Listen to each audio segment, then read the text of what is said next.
While the world of zombies is frequently depicted as a post-apocalyptic hellscape, there are some rare exceptions where humanity had prevailed over the undead epidemic, not only surviving and rebuilding after its ramifications, but restructuring around the concept and reality of reanimated flesh-eating corpses, grappling with the idea of if a turned person is still a person, and if they should be treated as such or be repurposed or permanently closed off from society. Would your body's second chance at life be incorporated into civilization in some way? What would the advent of a zombie apocalypse and thereafter affect people to have opposing views that would arise from this new way of life, since it's basically human nature to disagree on everything? Today, we are discussing, could zombies coexist in society? Would there be zombie rights activists?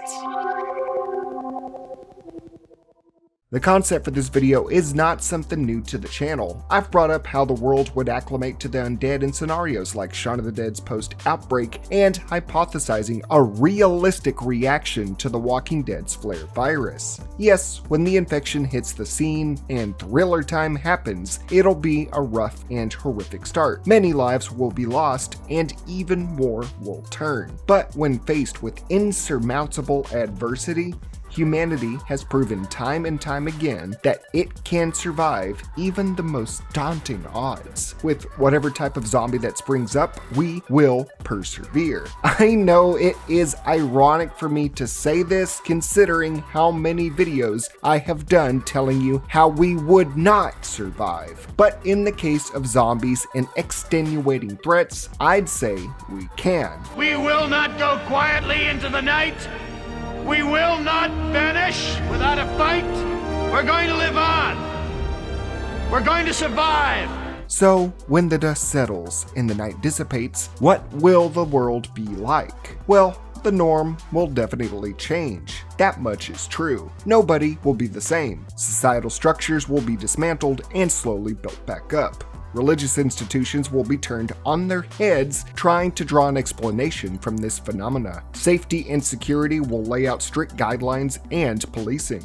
The core of these worldwide rippling effects will be a hotbed of debate. Are the undead still people? Are they sentient? Are they alive in a human sense of the word? Can they be guided or reprogrammed to be either a remnant of what they once were, or at least be useful to society? Will the survivors of this new era fight for the rights of zombie kind, or will we just brush the dead under the rug or see to their total extermination? Will I stop asking all them questions, making statements, and assuming? To start things off, we will definitely lock things down once concrete information to slow the spread of the zombie epidemic occurs. Once people are knowledgeable and willing to work with the ideas that either A, the zombie virus spreads through bites and or bodily fluids, and or B, that every person on Earth will turn upon death if the brain is still intact. We will fight back and reclaim the land from the dead. Swiftly but surely, most zombies out there will be executed or wrangled up and placed elsewhere so people can walk the streets again. On the broad spectrum of a return to normality, safety and security will be priority one for whatever organizational entities that will arise, closing off cities, wide-scale quarantine zones, more swift and brutal responses to potentially lethal crimes or calls, and even monitoring the terminally ill and elderly, slapping things like biomarkers from Dying Light 2 on the living to wirelessly monitor the pulse of all people, or at least those more likely to suddenly die without warning, basically segregating those based on age and health due to fears of another outbreak, causing dissent in those affected, plus constant surveillance of the populace to ensure no deadites are around, relinquishing freedoms because of the threat of zombies, which, having Big Brother behind your back at all times, is a scary thought already. The mentality of each individual person will be damaged and altered, some more than others, some reveling in the new world where brutality was necessary, spiraling their violent tendencies even more, using the chaos of a pandemic and martial law to do whatever they wanted. Killing, raping, stealing, all the former rules were out the window, but when things went back to normal, they would not be able to domesticate back to the ways of the old life. For many, seeing friends and family becoming stark, raving monsters would be life-changing, having to kill them or see them commit acts of carnage, even against other living people in order to survive or protect their loved ones. Some even attempt to preserve their dead in the hopes that a cure can be made and administered, as seen with people like Herschel Green, who kept hordes of walkers in his barn, thinking that killing them was not morally right, that they were just sick in the head, that at some point they could be saved. Although most would have to come to terms with reality, having to commit the ultimate sin of murder against others out of control of their own body just to survive. Some are not able to handle this new world and will take a shortcut to their own demise. A grim fate. How could it force other living people to do evil acts just to survive? How could demonic-like entities exist within the bodies of the populace? Seeing the dead rise themselves will be cataclysmic within the religious faculties of the world, people coming to terms with the physical manifestation of life after death. The concept of the afterlife is dependent on your beliefs and the doctrines of major religious institutions. Seeing a corpse come back to life in such an unholy manner is the antithesis to the good that these religions preach. Resurrection is fairly common amongst many faiths, but usually through divinity or purity,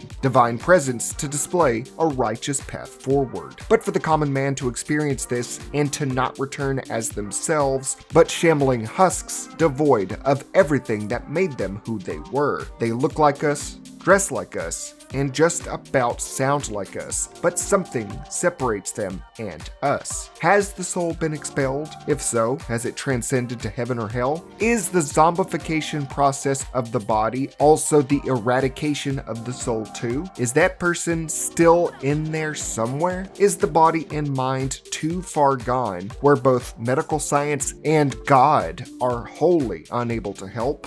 Was this truly a virus or a punishment from God? Is the next phase for humanity to reap what we have sowed in our own sinful ways? There is so many theological interpretations that will be forged just to make sense of all this. For a majority, the undead will be seen as evil or even as embodiments of lost souls, depending on what both religious leaders and the self-interpretations of each person chooses to believe will most likely be the greatest determining factor for their interaction with the dead going forward in the post-pandemic society. Now, it might seem like I have tangented, but the reason I bring up old people, the sick, safety, mentality, religion, and more is because of how it will overall affect the public's viewpoints towards the dead.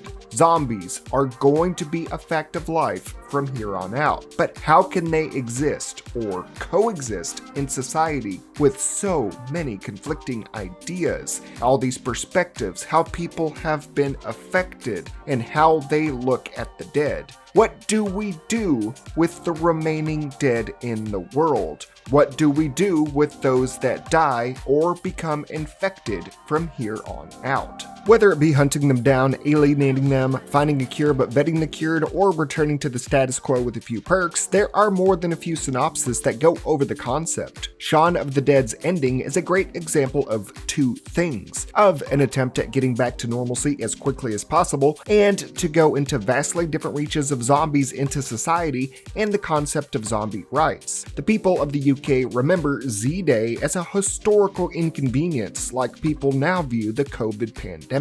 News reporters from those days talked talked about how incredible it was to say removing the head or destroying the brain on air, not the fact that the dead came back to life and ate flesh. People treat the nightmare like an exploitable medium for television programming. 10-year-old Enrique Ramirez having to kill all of his zombified family by himself being a sensationalized dramatization for viewers to lap up. Game shows strapping the undead to tethers in a slippery slide to laugh and compete over which zombie will hysterically get their flesh first, while the Dawn of the Dead mall music plays. Talk shows bring on people who are still in love with their new zombified partners as if it were just another wacky episode of Jerry Springer or Maury. Gonna have a lot of necrophiliac episodes there. Maybe because of rigor mortis they can keep things up, if you get my drift. Even charity organizations crop up, like one called Zombade. While not with a lot of explanation, it could be assumed the nonprofit works at domesticating, housing, teaching, and maybe even feeding zombie kind. All while the public, like Shaun, just skims past stories that give direct explanations of what the virus was and how this happened. Despite it being such an awful event, people would rather rush back to how things were, hastily integrating zombies into everything possible. Zombies are just a part of life now, and they can be utilized in a multitude of ways so long as they are pacified and restrained properly.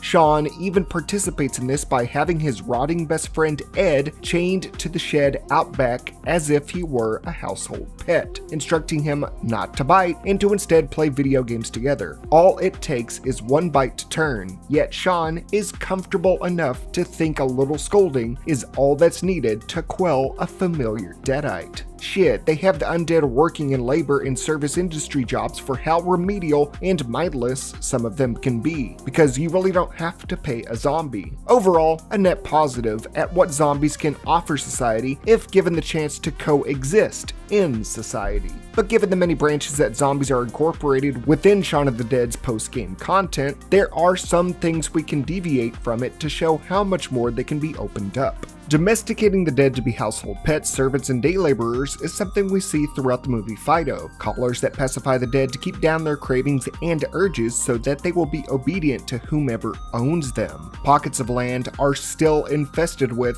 and basically controlled by hordes of undead outside of gated communities. But within these gated communities, did they make their top priority controlling the dead to make their own lives easier, with beefed up security and alarm systems to possibly prevent zombies from attacking people again. The zombies themselves are seen in factories, as slaves to rich folk, as park workers, and more. And even the titular character of Fido is at the beck and call of a small 10-year-old boy.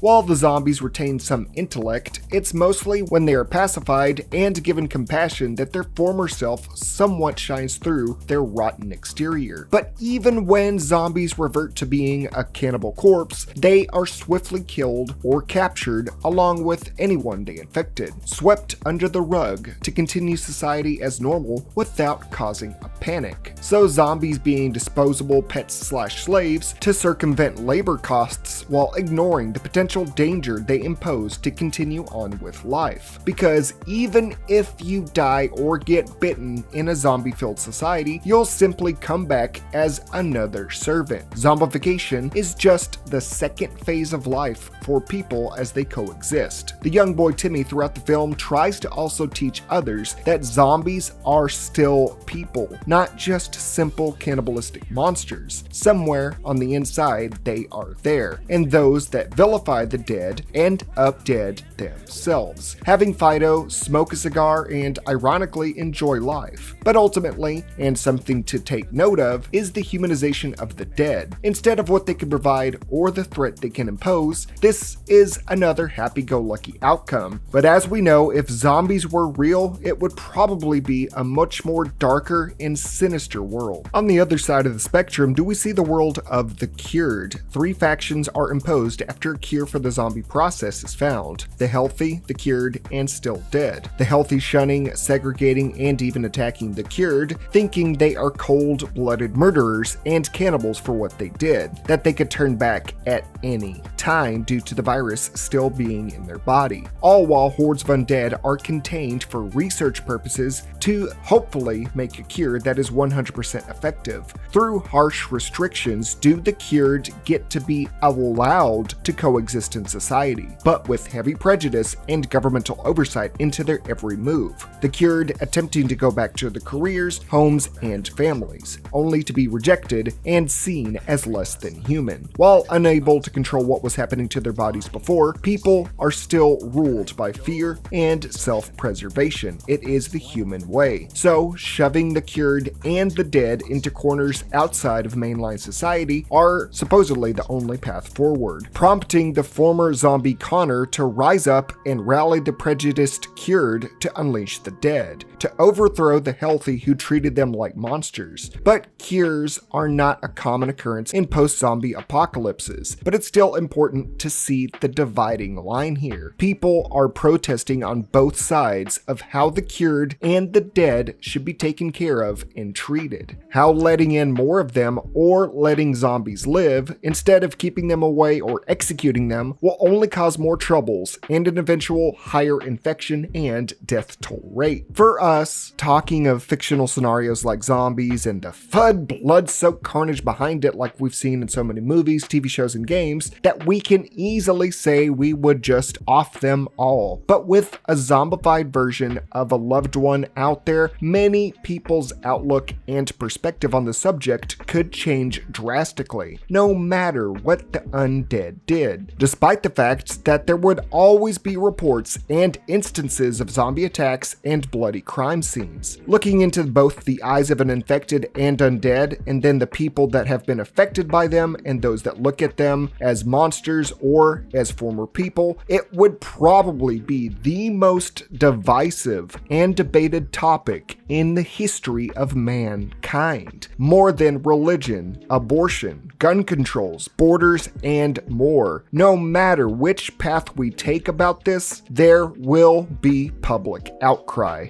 The divided but core intent of this video isn't just the integration of the dead into society, but the raging debate over their lives or unalives. I know for a fact that there will be people in the comment section drawing parallels to certain groups of people in parties, saying, "Ha! Just like them damn libtards to protest in favor of a zombie," or just like a conservatard to be in favor of killing another person. Whatever your political beliefs or what have you, this is to discuss how things would be, why there would be protests and people in favor or against zombies in society. Now, would there be groups actively hunting and killing zombies off the radar? Would we have lines of old people outside CVS holding up signs that say the only good zombie is a dead zombie? Yeah, pretty much. But could we see an organization for the intent of zombie preservation and ethical treatment crop up? Could PETA, people for the ethical treatment of animals, or in this case, pets, people for the ethical treatment of zombies, emerge? Dead Rising 2 looked into the latter concept with the Cure group, meaning Citizens for Undead Rights and Equality. As posted on their website, their mission statement is this: Cure shines a light on the many areas zombies face inhumane treatment, suffering, and indignity, from laboratories to the internet, and in the entertainment industry. We believe that the living dead share our planet and are not ours to be used for entertainment or experimentation, regardless of their level of infection or state of decay, just as living humans are granted inalienable rights regardless of their intelligence or personal likability. Cure works through public education, cruelty investigations, research, zombie liberation, legislation, special events,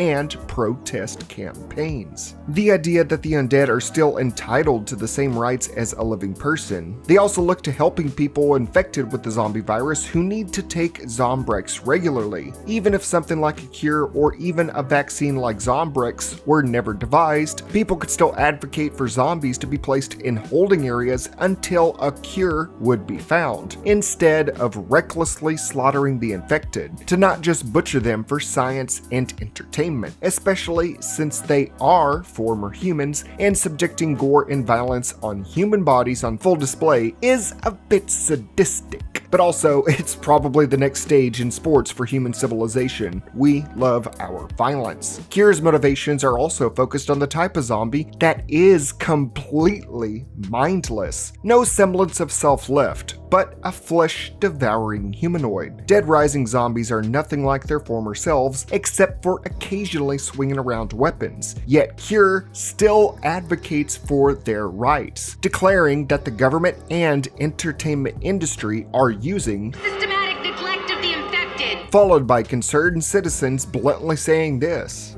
"This is a joke, right? Why would you want to save those things?" I can understand somewhat what Cure was campaigning for, ensuring the safety and well-being of living infected to get the treatment they need and more. It's a noble cause, but I gotta agree with that random male citizen. Irreversible zombies being protected and considered for the same inalienable rights as the living, it will only spell disaster. Again, the mindless kind of walking corpse, being much like how the governor in The Walking Dead kept his zombified daughter alive, much like Herschel Green at the farm, that they are still considering those that they kept confined as human. However, The Walking Dead only have one directive in mind. Cure seems more radical with these kinds of zombies in mind. If the undead display sentience in any way like they do in Romero's Ghouls, the narrative would be, in my opinion, drastically different, showing that they have a faded but still existing consciousness, the ability to learn, to resist their carnivorous appetites. Day of the Dead's Bub showed he could attempt to read, shave, and even befriend the living.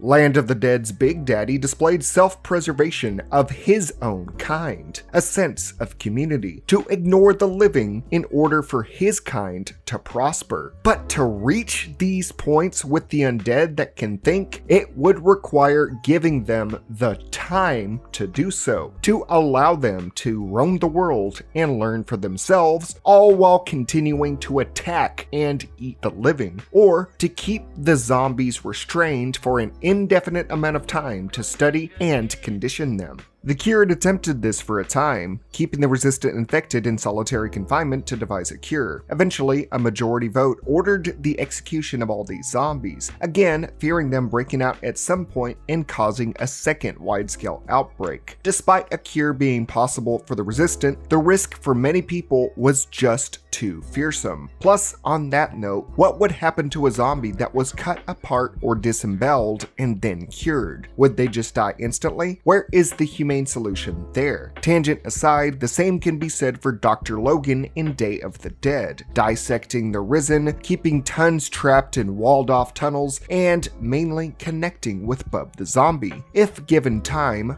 Bub might have made enough progress to ease the minds of people beyond just the scientific group. But the soldiers, namely Captain Rhodes, trapped in the bunker with them, grew uneasy and restless, causing chaos to spur and kill the only man that was teaching Bub his humanity. Dr. Logan had been murdered, Bub showing remorse for his fallen friend, as hordes of zombies flooded into the compound and killed the power-hungry soldiers. Bub would show the now dying Captain Rhodes how he could fire a weapon and even salute him, showing off the humanity he had learned. But maybe it was the fact that Rhodes was uneasy of the dead learning, as would some of the public that sat idly by while officials were re-educating zombies outside of the public eye. Conspiracies would spark about what the zombies were being taught. How would they be used? Could they think for themselves and possibly even revolt and make it the land of the dead? Could the government use them as super soldiers to impose its secret Illuminati plans? Maybe they're trying to figure out ways to reanimate the Shadow Cabal and these leaders to make them near immortal and make a Illuma zombie?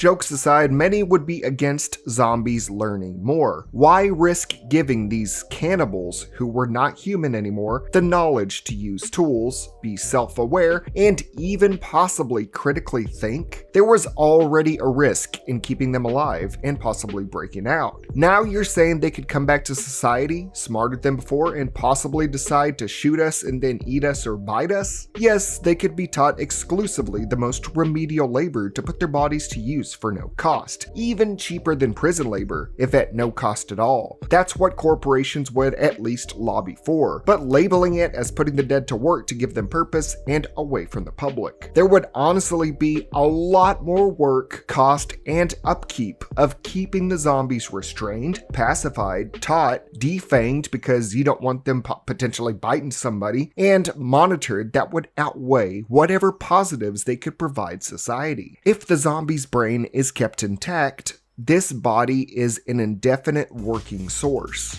But the rot and health concerns day to day, the paranoia of zombies being around in close proximity, zombies intentionally or unintentionally biting someone and meaning certain death for that person, it's all just way too much, all to keep dead bodies walking around for desperate attempts at labor and love. For one side of the political spectrum, once zombies start showing glimpses of their former humanity, there would be no question as to if they should be kept alive and fought for. But that's a strong if they do. There is no guarantee if a rotting brain will ever reconstitute the individual in any capacity. Much sympathy would come from just seeing a human face on what was basically a rabid animal's Homo sapien body. If they do develop and learn, a whole new can of maggots opens up.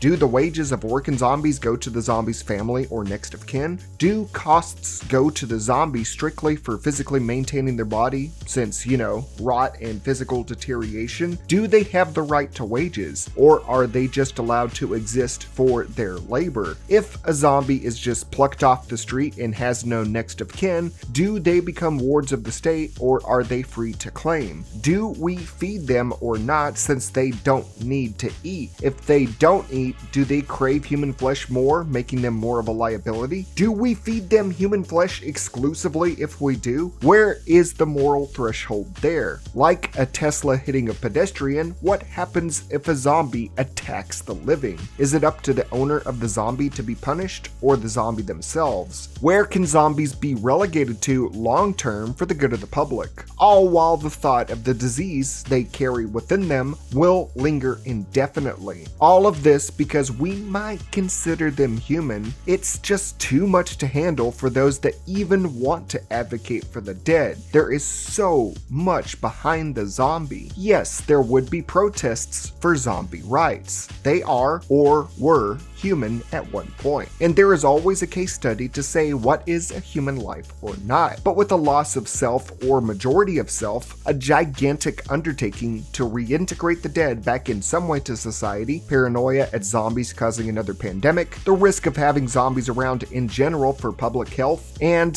the implications of keeping zombies around and more, I'd see us debating endlessly, but ultimately executing zombies old and new from here on out, and saying that yes, there would be protests, but I cannot see zombies coexisting in society. Zombie eat brains, but zombie cannot swallow this injustice. That wraps up this analytical look into how zombies would be in society and how we would react, and how we as a society would endlessly protest on both sides of the future of zombie kind. What do you think? How would you side? Do you think it's realistic to say this is possible? Were there parts of zombie coexistence I didn't mention or got wrong? Let me know down below in the comments so we can have a big, fat, juicy discussion and make my algorithm just a little better. Special thanks to my donators on screen here who chipped in just $1 or more over on Patreon or YouTube channel memberships to keep the channel going.